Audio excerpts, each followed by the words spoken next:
దివ్య, పోయిన జన్మలో నిన్ను నేనే చంపాను. ఇప్పుడు నిన్ను చంపడానికి ట్రై చేస్తున్నాను. ఈ రోజు కాకపోతే ఏదో ఒక రోజు నిన్ను చంపేస్తానేమో అని భయంగా ఉంది. ఆ సిచ్యువేషన్ రాకూడదు. నేనే చనిపోతాను.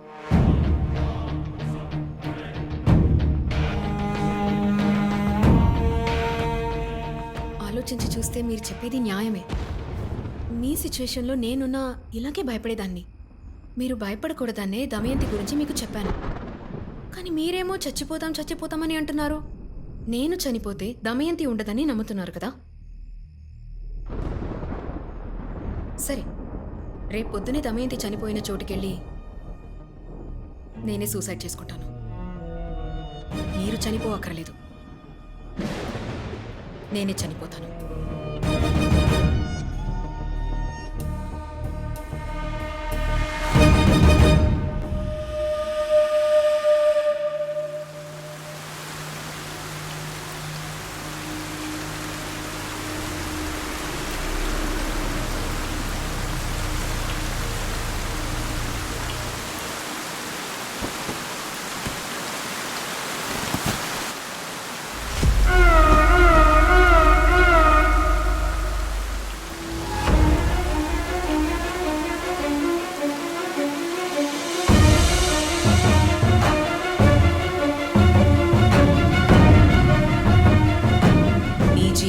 ఏమవుతుందోనని తలుచుకుంటేనే మనసంతా భారం అవుతుంది. త్వరలోనే ఇదే స్థలంలో నువ్వు పెద్ద ప్రమాదంలో చిక్కుకుంటావు. ఆ సమయంలో నీకు సహాయం చేసేందుకు నేనుండను.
మిమ్మల్ని మళ్ళీ కలుసుకోవటం నాకు మహదానందంగా ఉంది.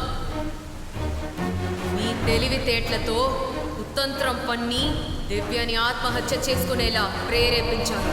కానీ మీరు చేసిన తప్పిదం ఏంటో తెలుసా? తనతో పాటు మీరు కూడా ఈ చెటకు రావడమే. ఇక మిమ్మల్ని విడిచిపెట్టడం దివ్యకి మంచిది కాదు. అది మనల్ని ఇక్కడికి తీసుకొచ్చి మోసం చేసి గొంతు కోసింది. దాన్ని వదిలిపెట్టదన్నయ్యా. వెళ్ళి దాన్ని చంపే పో. ఇక్కడే నరికి పాచేస్తాను.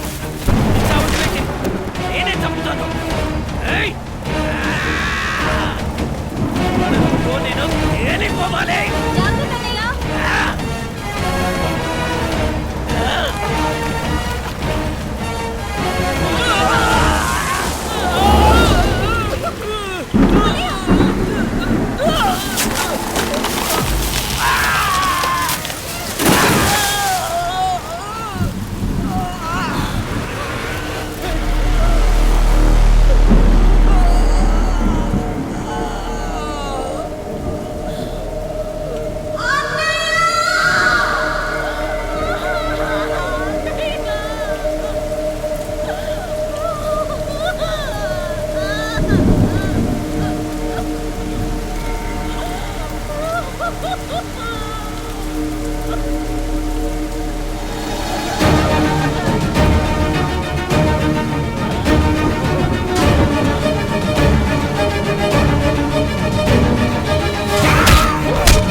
దమయంతి మళ్ళీ రాదని ఎంత మొత్తుకుని చెప్పినా విన్నారా? తను ముందుకొచ్చి చెప్తేనే మీరు నమ్ముతారు.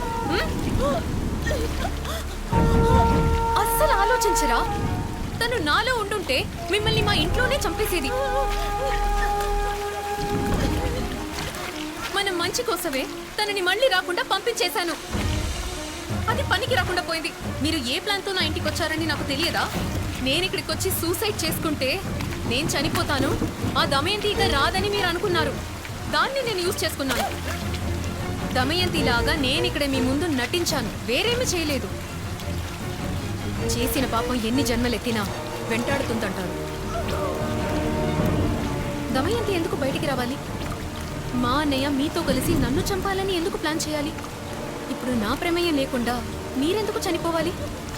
ఇదంతా మీ తలరాతే అని నాకు అనిపిస్తుంది. ఇంకేం చెప్పలేను. I'm sorry.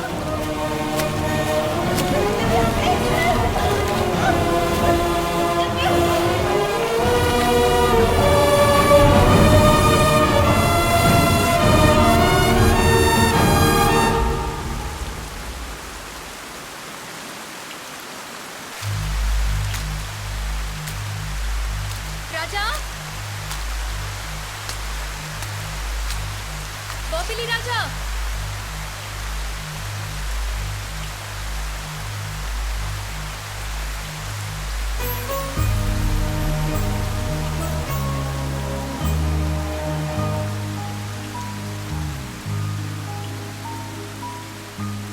బొబ్బిల్ రాజా ట్రాన్స్ఫర్ అయి వెళ్ళిపోయాడు. నేనే తన ప్లేస్లో వచ్చిన కొత్త ఆఫీసర్ని. ఇంత వర్షంలో ఇలా తడుస్తూ ఎందుకు వచ్చారండి? ఎక్కడైనా ఆగుండాల్సిందిగా.